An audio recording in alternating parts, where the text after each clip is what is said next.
Iya, baik, kita akan melanjutkan ya pembacaan firman Tuhan hari ini.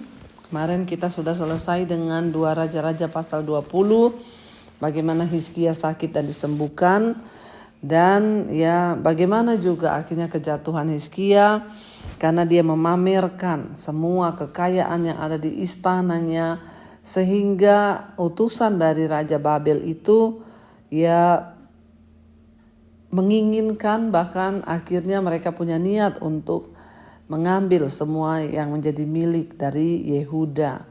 Dan kita tahu ya akhirnya Tuhan juga berfirman bahwa satu saat akan terjadi bahwa tidak ada satupun harta yang kau miliki yang tidak akan diangkut ke Babel. Bahkan anak-anakmu akan dipekerjakan menjadi sida-sida di negeri Babel. Akhirnya Hizkia mati digantikan oleh anaknya yang bernama Manasye.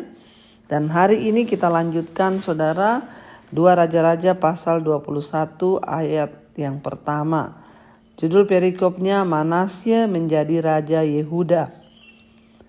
Ayat yang ke-21, Manasye berumur 12 tahun pada waktu ia menjadi raja dan memerintah di Yerusalem. Nama ibunya ialah Hefsibah. Jadi saudara masih muda sekali ya. 12 tahun Manasye menjadi raja di Yerusalem ya. Kita lihat saudara ya sangat muda. Dan dikatakan di sana ya umur 12 tahun ia menjadi raja, 55 tahun lamanya ia memerintah. Nama ibunya ialah Hefsibah. Ia melakukan apa yang jahat di mata Tuhan sesuai dengan perbuatan keji bangsa-bangsa yang telah dihalau Tuhan di depan orang Israel. Jadi sekalipun ayahnya benar, Hizkia, tapi Manasye berbeda dengan Hizkia. Hizkia melakukan apa yang benar di mata Tuhan, Manasye melakukan apa yang jahat di mata Tuhan. Mungkin karena Manasye masih terlalu kecil ketika dia menjadi raja, umur 12 tahun. Dia belum melihat contoh dari ayahnya, yaitu Hizkia, bagaimana hidup dengan benar di hadapan Tuhan. Lalu dikatakan ayat 3, ia mendirikan kembali bukit-bukit pengorbanan yang telah dimusnahkan oleh Hizkia ayahnya, dan ia membangun mezbah untuk Baal, membuat patung Asyera seperti yang dilakukan Ahab, Raja Israel, dan sujud menyembah kepada segenap tentara langit dan beribadah kepadanya. Saudara, kalau kita lihat di sini luar biasa ya dosa Manasye ini. Kenapa? Karena dikatakan ayahnya itu yang merobohkan semua kuil-kuil, semua penyembahan berhala, bukit-bukit pengorbanan itu dirobohkan, dihancurkan oleh Hizkia ayahnya. Tetapi setelah Manasye naik menjadi raja di Israel, dia membangun kembali mezbah-mezbah, tempat penyembahan berhala yang dihancurkan oleh ayahnya itu dibangun kembali. Ya, sehingga dia melakukan apa yang jahat di mata Tuhan, saudara. Ia mendirikan mezbah-mezbah di rumah Tuhan. Walaupun sehubungan dengan rumah itu Tuhan telah berfirman, di Yerusalem aku akan menaruh namaku. Dan ia mendirikan juga mezbah-mezbah bagi segenap tentara langit di kedua pelataran rumah Tuhan.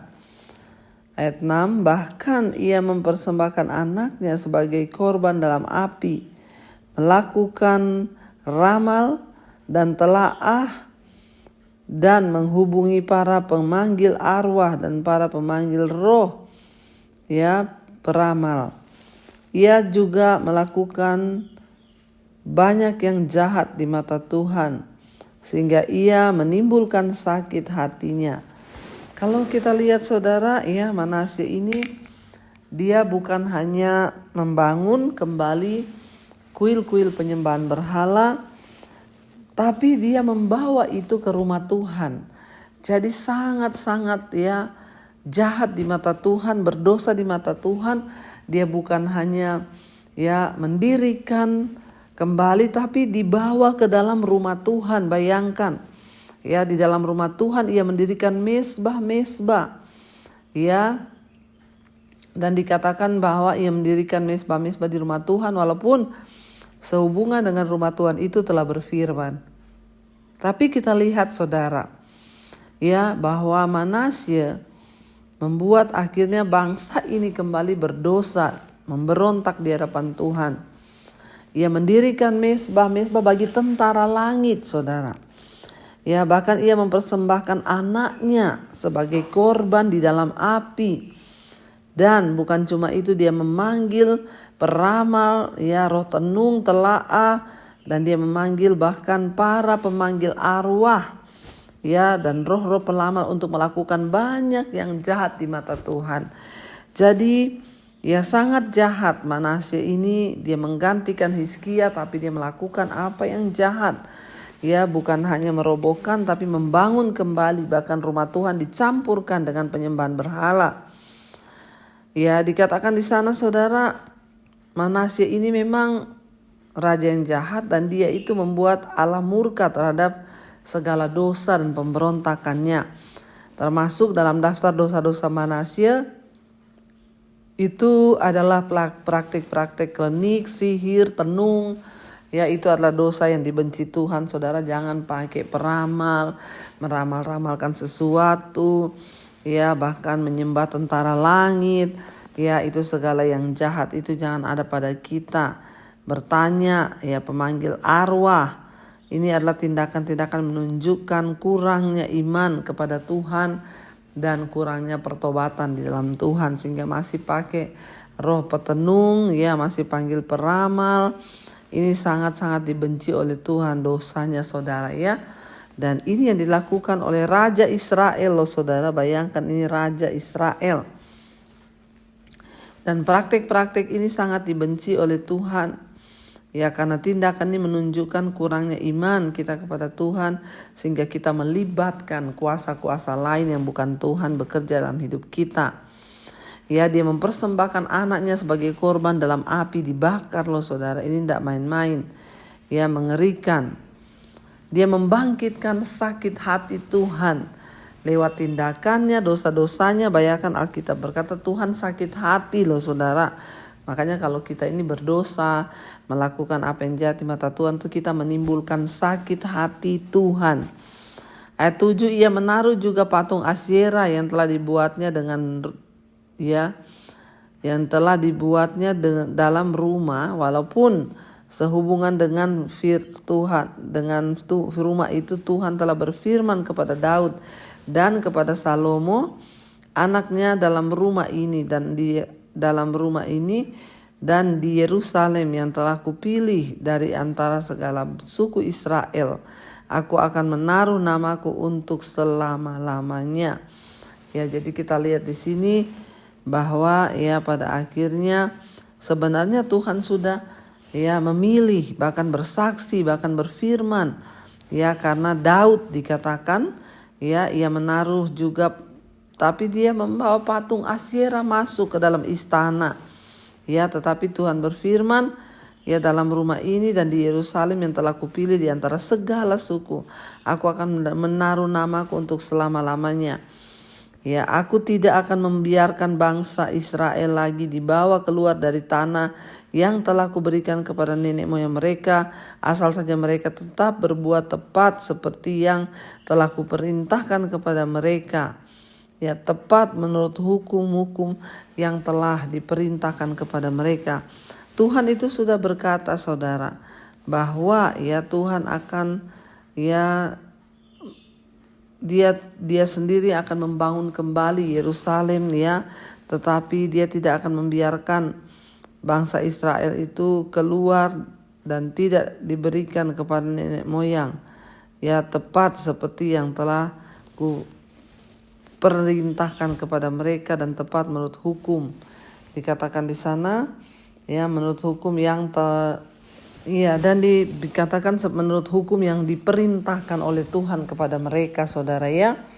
Dan hambaku Musa dikatakan ayat yang ke-9, ya, tetapi mereka tidak mau mendengarkan dan Manasye menyesatkan sehingga mereka melakukan yang jahat lebih daripada bangsa-bangsa yang telah dipunahkan Tuhan di hadapan orang Israel. Ya, padahal mereka tuh tahu Tuhan tuh murka. Kenapa? Karena melakukan semua dosa-dosa itu.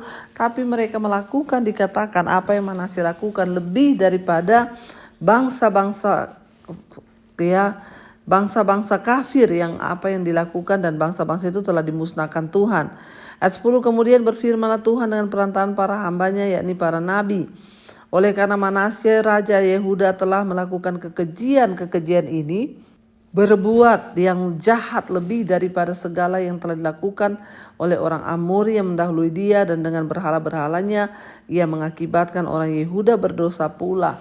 Ya, jadi dia dianggap Tuhan melakukan yang keji, membuat bangsa Israel berdosa. Ia telah mengakibatkan orang Yehuda berdosa pula. Ya, ayat 12, sebab beginilah firman Tuhan Allah Israel, sesungguhnya aku akan mendatangkan malapetaka atas Yerusalem dan Yehuda, sehingga setiap orang yang mendengar akan bising kedua telinganya. Dan aku akan merentangkan atas Yerusalem tali pengukur yang sama seperti atas Samaria, dan tali unting-unting sama, ya, seperti atas keluarga Ahab. Dan aku akan menghapuskan Yerusalem seperti seperti orang menghapus pinggan, yakni habis dihapus, dibalikkan pula, ya, menungging.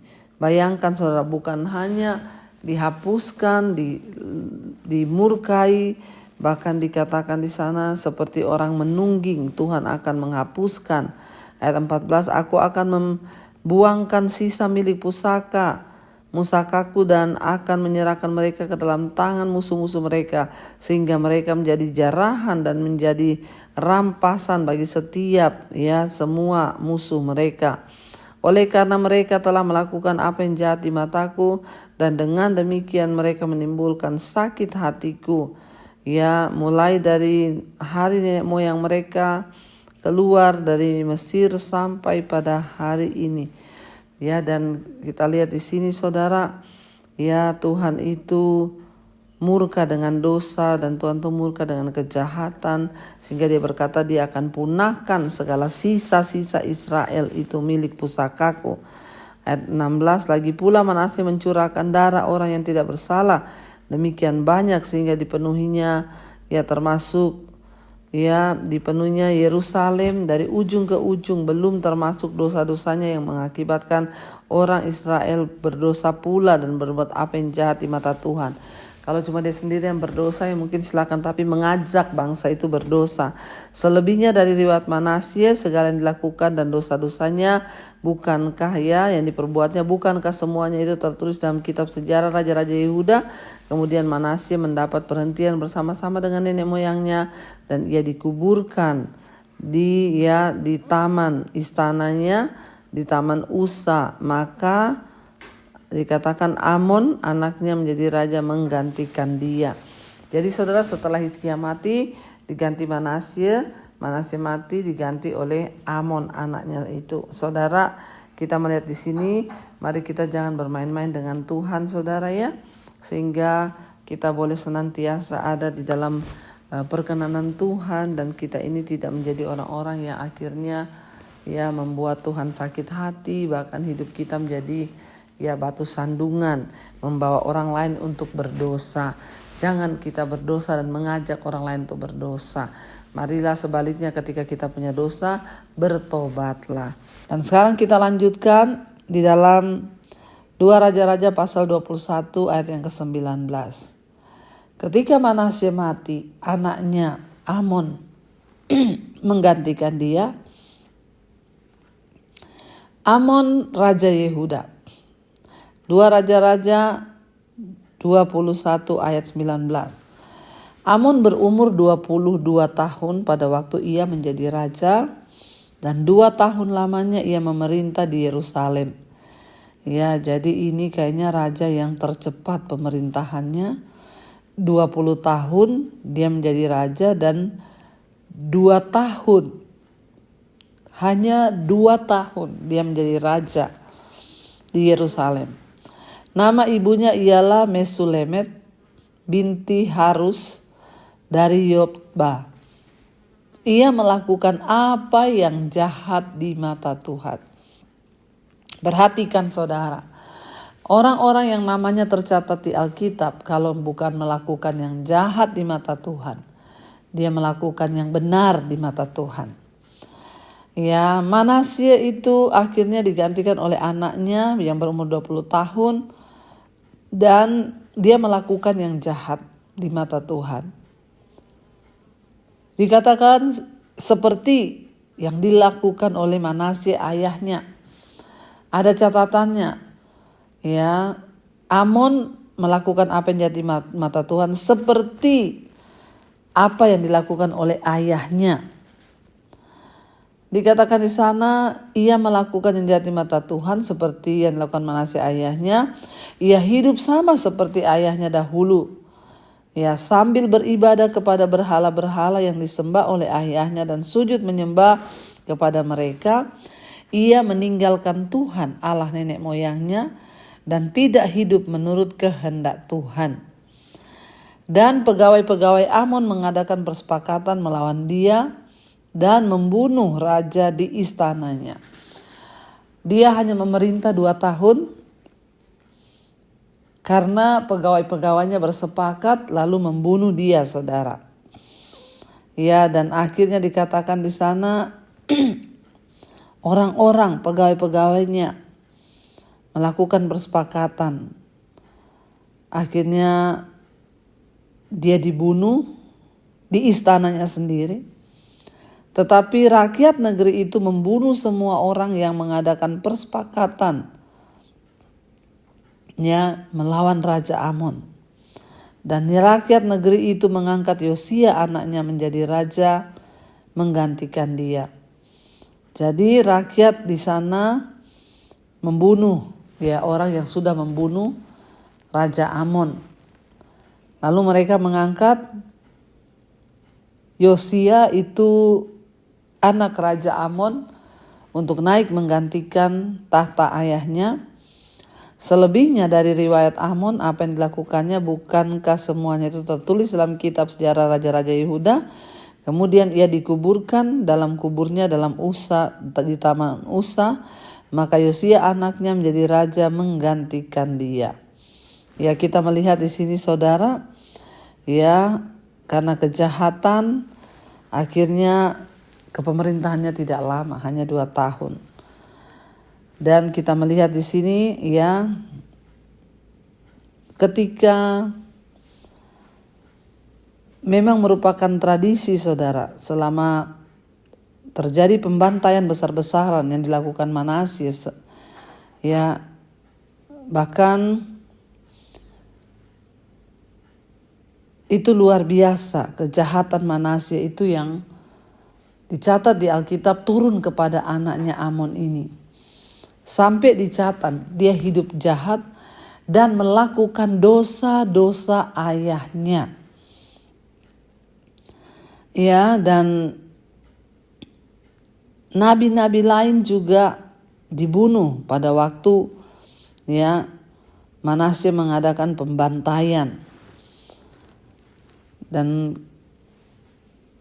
kita melihat saudara bahwa ya ketika orang itu hidup ya tidak sungguh-sungguh takut akan Tuhan, maka dia hanya akan melakukan apa yang bertentangan dengan kehendak Tuhan.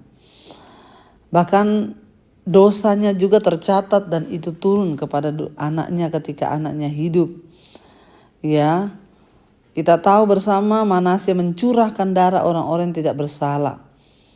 Ya, dan sedemikian banyak sehingga Yerusalem pada waktu itu dipenuhi dengan dosa demi dosa, ya.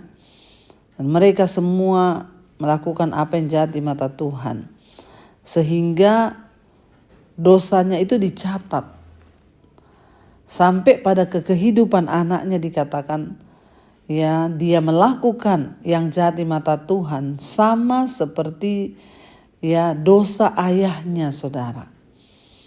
Sangat mengerikan ketika seseorang ya bukannya menurunkan ajaran yang baik, ya. Kita ini hidup berbuat baik saja, ya menjadi contoh yang baik saja. Ada anak-anak aja yang masih menjadi tidak baik, apalagi kalau orang tua hidup dengan tidak baik, dan tidak menurut kepada firman Tuhan. Makanya ya dikatakan bahwa Amon hidup berbuat jahat seperti yang dilakukan oleh ayahnya Manasye. Ya, dan kita lihat di sana saudara, ya dikatakan pada lanjutannya ayat pasal 22, 2 Raja-Raja 22, Yosia menjadi Raja Yehuda. Yosia berumur 8 tahun. Wah, masih muda sekali ya saudara. Karena papanya dibunuh. Yosia berumur 8 tahun pada waktu ia menjadi raja dan 31 tahun lamanya ia memerintah di Yerusalem. Nama ibunya ialah Yedida binti Adaya dan dari Boskat. Ia melakukan apa yang benar di mata Tuhan. Ya, puji Tuhan. Yosia melakukan apa yang benar di mata Tuhan. Ya, dan dia hidup sama seperti Daud bapa leluhurnya dan tidak menyimpang ke kanan atau ke kiri. Jadi catatannya seperti Hizkia yang juga hidup benar, seperti Daud yang hidup benar, yang lainnya hidup berbuat jahat. Ketika kita membaca daftar raja-raja di Alkitab, saudara, jarang kita bisa menemukan orang-orang yang taat sepenuhnya kepada Tuhan. Raja-raja yang berbuat benar di mata Tuhan. Tapi Yosia adalah orang yang benar dikatakan dalam Alkitab. Dan pada waktu dia menjadi raja, dia baru berumur 8 tahun. Wow. Ya. Pada waktu mulai memerintah selama 18 tahun, Yosia memerintah dengan taat. Ya, dan kemudian dia berumur 26 tahun, dia memulai akhirnya pemburuan berdasarkan hukum-hukum Allah.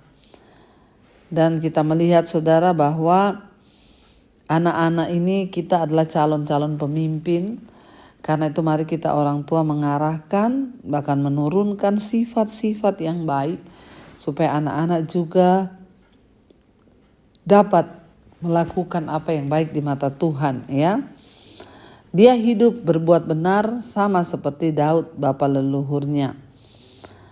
Dan saya percaya ketika kita ini mau sungguh-sungguh untuk semakin hari semakin mengejar perkenanan Tuhan, maka anak-anak kita pun akan melihat teladan kita. Makanya adalah sebuah kewajiban bagi kita semua para orang tua untuk meninggalkan teladan yang benar. Supaya kan luar biasa kalau tercatat bahwa anaknya itu hidup dia berbuat benar loh seperti orang tuanya. Maka Tuhan akan dimuliakan lewat hidup kita. Bahkan kita pun akan senang melihat kalau kita berhasil memberi iman kepada anak cucu kita. Kita akan lanjutkan besok saudara, karena ini pembacaannya cukup panjang. Mari kita tundukkan kepala, kita berdoa. Terima kasih Bapa, kami bersyukur buat hari ini Tuhan yang menuntun kami, bahwa kami selalu mengerti akan kebenaran firman-Mu. Ajar kami untuk nama kami boleh tercatat sebagai orang yang hidup melakukan apa yang benar di mata Tuhan. Kami mengucap syukur. Berkati setiap anak-anak-Mu yang ikut mesbah doa, apapun persoalan pergumulan mereka, Tuhan menjadi jawaban. Yang sakit disembuhkan, mari letakkan tangan-Mu di bagian yang sakit, perkatakan dalam nama Yesus, aku percaya ada kesembuhan. Berkati juga mereka yang rindu terjadi pemulihan dalam keluarga, rumah tangga, suami, istri, anak-anak dipulihkan Tuhan. Kau juga berkati Bapa untuk setiap mereka yang sungguh-sungguh bergumul untuk masalah keuangan, untuk segala persoalan dalam kehidupan mereka. Tuhan turut bekerja, yang terjebak hutang piutang, Engkau sanggup melakukan Tuhan dengan cara yang ajaib. Terima kasih Bapa. Kau juga memberkati setiap mereka yang rindu punya keturunan, dibukakan kandungan yang tertutup. Karena itu Bapak Ibu, buka hati dan tangan-Mu malam hari ini, terimalah kiranya berkat, rahmat, anugerah dari Allah Bapa, cinta kasih Tuhan Yesus Kristus, penyertaan Allah Roh Kudus turun atas hidup kita mulai hari ini bahkan sampai kali yang kedua Tuhan Yesus datang menjemput kita semua. Nama kita tercatat dalam kitab kehidupan. Dalam nama Tuhan Yesus yang percaya diberkati Tuhan, katakan bersama amin, amin, amin. Tuhan Yesus memberkati. Shalom dan Immanuel, saudara.